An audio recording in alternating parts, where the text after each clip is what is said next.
ഇപ്പം എന്താ പറയുന്നത്? ഫാസിസ്റ്റ് പാർട്ടി അല്ല BJP. പുതിയ കണ്ടുപിടുത്തമാണ് CPM-ന്റെ.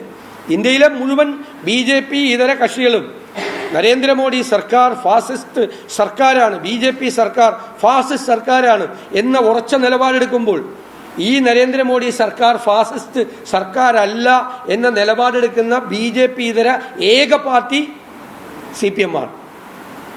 നവഫാസിസ്റ്റ് പോലെയല്ല, ആകാൻ ചാൻസ് ഉണ്ട് ഭാവിയിൽ. പുതിയ കണ്ടുപിടുത്തോ. സീതാറാം യെച്ചൂരി അതല്ല പറഞ്ഞിരിക്കുന്നത്. ഞാൻ സീതാറാം യെച്ചൂരിയുടെ എത്രയോ ആർട്ടിക്കിൾ വായിച്ചിട്ടുണ്ട്.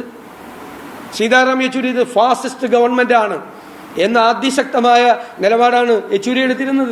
യെച്ചൂരി മരിച്ചു കഴിഞ്ഞപ്പോൾ യെച്ചൂരി എടുത്തിരുന്ന നിലപാട് യെച്ചൂരിയുടെ വ്യക്തിപരമായ നിലപാടായിരുന്നു.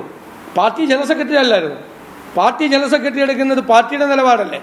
അദ്ദേഹം മരിച്ചു കഴിഞ്ഞപ്പോൾ പാർട്ടി എടുത്ത നിലപാട്, അദ്ദേഹം എടുത്ത നിലപാടിനെ തള്ളി പറയുന്നതിനാണ് ന്യായീകരണം മുഖ്യമന്ത്രി പറയേണ്ടത്.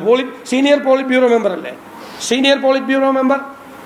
ഇത് BJP ഫാസിസ്റ്റ് പാർട്ടി അല്ല, ഈ സർക്കാർ ഫാസിസ്റ്റ് സർക്കാരല്ല എന്ന നിലപാട് CPM എടുത്തിരിക്കുന്നത്. എന്നിട്ട് ഞങ്ങൾക്ക് ക്ലാസ് എടുക്കാൻ വരിക.